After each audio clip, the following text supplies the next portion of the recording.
YSR Congress party విస్తృత స్థాయి సమావేశం. వైసీపీ అధికారంలోకి వచ్చిన నెలలోనే వడ్డీతో సహా తిరిగి చెల్లిస్తాం. మాజీ ఎమ్మెల్యే ఉమాశంకర్ గణేష్. దయచేసి ఒక ఫార్మేట్ కూడా ఇచ్చారు మనకి.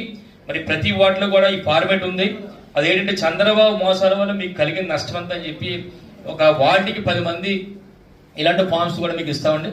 ఈ ఫార్మ్స్ 10 మంది అంటే నష్టం అంటే ఏంటంటే ఈ సంవత్సరాల్లో ఎక్కడ ఇవ్వలేదు, నిరుద్యోగులు ఇవ్వలేదు, తల్లికి మంది ఇవ్వలేదు, ఆడబట్టినది ఇవ్వలేదు, అన్నదాతకి ఇవ్వలేదు, దీపం. అంటే చంద్రబాబు ప్రభుత్వంలో గత సంవత్సరం ఎంత నష్టపోయారనేది కూడా మనకు తెలియాలి కనుక వార్డుకి 10 మంది చొప్పున మీరు చేయాల్సిన అవసరం ఉందని చెప్పి సందర్భంగా మరి తెలియపరుస్తూ, అలాగే కొన్ని మన వార్డు కమిటీలు కూడా వేసుకుందాం. ఇప్పటికే మరి వార్డు కమిటీలు కూడా కొన్ని పెండింగ్ ఉన్నాయి, అవి కూడా కొంచెం తొందరగా మరి చేయాలని చెప్పి సందర్భంగా తెలియపరుస్తూ, మరి ముఖ్యంగా చెప్పాలంటే మరి 5 సంవత్సరాలు కూడా చాలా వ్యతిరేకత రావడం జరిగింది. దీనికి పథకాల విషయంలో కానీ చాలా విషయాలు చెప్పి మరి వచ్చిన ఏ సమస్య వచ్చినా సరే మరి ముఖ్యంగా చెప్పాలంటే ఇందాక మన పెద్దలు మనకు చెప్పినట్టు ప్రకారం ఈ సంవత్సర కాలంలో ఎన్నో ఇబ్బందులు పడ్డాం. ముఖ్యంగా రోడ్ల కంటే మున్సిపాలిటీలో ఇందాక పెద్దలు చెప్పినట్టు కరీశ్రీని గారి పైన ఇల్లు పడగొట్టడం కానీ, కన్నగారి ఇల్లు పడగొట్టడం కానీ, అలాగే కరీసీను అల్లంపల్లి ఇసులపై హత్యా ప్రయత్నాలు జరగడం కానీ, చాలా మంది కేసులు పెట్టడం కానీ, ఇసుక పట్టుకున్న వాళ్ళ మీద 3 మీద కూడా ఏకశివప్రసాద్, రామకృష్ణ గారు, నాయుడు గారి మీద ఇసుక పట్టుకుంటే పట్టుకున్న వాళ్ళ మీద కేసు కానీ మరి అక్రమంగా కేసులు పెడుతున్నారని చెప్పి మనందరూ కూడా ధర్నా చేస్తే మనందరి మీద సుమారుగా 41 మంది మీద కేసులు కూడా పెట్టారు. అంటే ఈ విధంగా ఈ సంవత్సర కాలంలో మనం ఎంతమంది కూడా చెప్పాం చాలా సార్లు. మనం ఎందుకంటే 2019 నుంచి 2024 వరకు మనం ఎమ్మెల్యేగా ఉండే అధికారులు ఉన్నప్పుడు కూడా మనం ప్రశాంతంగా మన పథకాలను చేసేవాళ్ళం. ఎప్పుడైతే అయ్యన్న పాత్రుడు మన జగన్మోహన్ రెడ్డి గారు తిట్టడం మొదలెట్టాడో అప్పటి వరకు కూడా నేను ఎవరిని తిట్టివాడిని కదా, నాకు తిట్లు కూడా రావు. ఏదైతే చెత్త నాకుడు కంటే నేను కూడా 5 పదం చెత్త నాకుడు కదా ఇవ్వండి, ఏదో దొంగ నాకుడు కంటే నేనే దొంగ నాకుడు. అంటే మన నాయకుడు తిడితే మనం ఎందుకు ఊరుకోవాలని చెప్పి అంటున్నాను. అంటే నాకు ఇంతగా అన్నయ్య చెప్పినట్టు ఈ సంవత్సరాలు ఈ 20-30 సంవత్సరాల్లో చాలా మంది ఎమ్మెల్యేలు చూసుకుంటారు, ఎవడు కూడా 5 పదం తిట్టిన దాఖలాలు ఎక్కడ కనపడలే.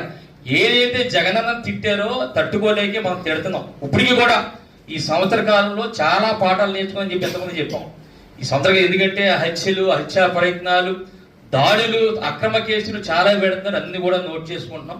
ఇంకో 4 సంవత్సరాలు ఉన్నాయి, 4 సంవత్సరాలు కూడా పాఠాలు నేర్చుకుంటాం చెప్పాం. గతంలో చెప్పాం, మన నియోజక సమస్య చెప్పాం.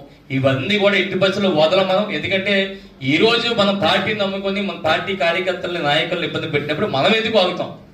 రేపు వచ్చేది జగనన్న సునామీ, అది మాత్రం గ్యారెంటీ. వచ్చినప్పుడు మాత్రం ఎట్టి బస్సులు కూడా చెప్తున్నాను, నెల రోజుల్లోనే పాఠాలన్నీ కూడా అప్పచెప్పేస్తాం. ఎట్టి బస్సులకు వడ్డీలతో సహా మాత్రం గ్యారెంటీ.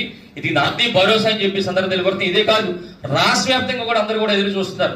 ఎందుకంటే ఇన్ని ఇబ్బందులు, అంత దారుణ పరిస్థితి ఎక్కడ ఉండదు. వీళ్ళేమో సంక్షేమం వదిలేశారు, పక్కన పెట్టేశారు. ఎంతసేపు ఆయన ఎక్కడ పెడతాం, ఈయన ఎక్కడ కొడతాం, ఎక్కడ కేసులు పెడతాం చూస్తారు తప్ప మరి సోమర శిక్షలు ఇద్దామని చెప్పి ఆలోచిస్తాం ఒక్కడికి కూడా లేదు పరిస్థితి. అందుకని ఎట్టి పరిస్థితులు కూడా ఇక్కడ ఉన్న మున్సిపాలిటీ నాయకులందరూ కూడా భరోసా చేస్తున్నాం. ఎట్టి పరిస్థితులు కూడా సంవత్సరం ఇబ్బందులు పడడం, ఇంకా 4 సంవత్సరాలు ఉన్నాయి. పడదాం, ఇబ్బందులు పడదాం, కేసులు పెడితే పెట్టండి, జైలు పెడితే వెళ్దాం, కానీ మాత్రం నెల రోజుల్లో మాత్రం వడ్డీతో సహా మాత్రం ఇచ్చే బాధ్యత నచ్చని చెప్పి సందర్భంగా మీ అందరికీ ప్రొటెక్షన్ ఇచ్చే కార్యక్రమం చేస్తానని చెప్పి సందర్భంగా తెలియపరచడం జరుగుతుంది. అందుకని ఇందాక మన జమీలని చెప్పినట్టు మరి వాటిల్లో మరి ఇందాక కూడా మనం ఎవరెవరు వచ్చారు ఎందుకంటే ఒక అంచనా కూడా రావాలి మనకి. ఎందుకంటే వచ్చే ఏడాది మున్సిపల్ ఎన్నికలు రాబోతున్నాయి. అందుకని ఏ వార్డులో ఏం చేయాలని దాని ఒక ప్లానింగ్ ఉంటుంది ఉద్దేశం మీద మరి మొదటి స్థాయి మీటింగ్ కనుక పెద్ద స్థాయి మనం పెట్టాం కనుక ఆ వార్డులో ఏం చేయాలి, ఏ విధంగా చేయాలని చెప్పి ఎలాగా పెద్దలు జమీల్ గారు ఉన్నారు కనుక మనందరూ కూడా ఒక కమిటీ ప్రకారం ఆ వార్డులో ఏం చేయాలని దాని మీద రాబోయే రోజుల్లో ప్రణాళిక ప్రకారం వెళ్ళాలి. ఎందుకంటే వచ్చే సంవత్సరం మున్సిపల్ ఎన్నికలు ఉన్నాయి కనుక దయచేసి వార్డులో ఉన్న ప్రతి ఒక్కరు కూడా పార్టీ నాయకులందరూ కూడా మరి కష్టపడి పనిచేయాలని చెప్పి సందర్భంగా తెలియపరచడం జరుగుతుంది. అలాగే వార్డు వైజ్ కూడా మీటింగ్లు కూడా పెడదాం. ఆ వార్డులో కూర్చుందాం, వార్డులో నాయకులతోని నాకు వార్డులో ఉన్న కమిటీ అందరితో కూడా రేపు రాబోయే రోజుల్లో చేసే కార్యక్రమం చేద్దామని చెప్పి సందర్భంగా తెలియపరుస్తూ ఒక్కసారి చివరిగా మన జిల్లా మీటింగ్ చాలా మంది వచ్చారు. మీ అందరూ కూడా అమర్నాథ్ గారు మాట చెప్పారు. అమర్నాథ్ గారు అంటే మంత్రిగా పనిచేశారు, అలాగే మరి ఇప్పుడు జిల్లా పార్టీ అధ్యక్షులుగా పనిచేస్తున్నారు. నాకంటే దగ్గరగా మరి జగనన్నతో బాగా సన్నిహితంగా ఉంటారు. ఆయన ఏం చెప్పారంటే 2019 నుంచి 24 వరకు కూడా జగనన్న అక్కడ బట్టక్కడికి పథకాలన్నీ కూడా వచ్చాయి.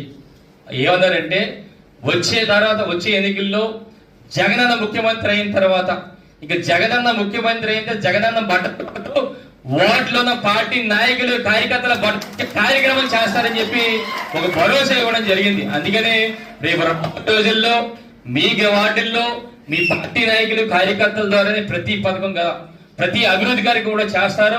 ఎందుకంటే ఈ మధ్యకాలంలో చూసాం మనం జగనన్న ఏ విధంగా ప్రతి స్పీచ్ కూడా ఏ విధంగా ఉందో చూసాం. పార్టీ నాయకుల గురించి కార్యకర్తల గురించి ఏ విధంగా భరోసా ఇస్తున్నారో ఏ విధంగా ఆవేదన పడుతుందో చూస్తున్నాం.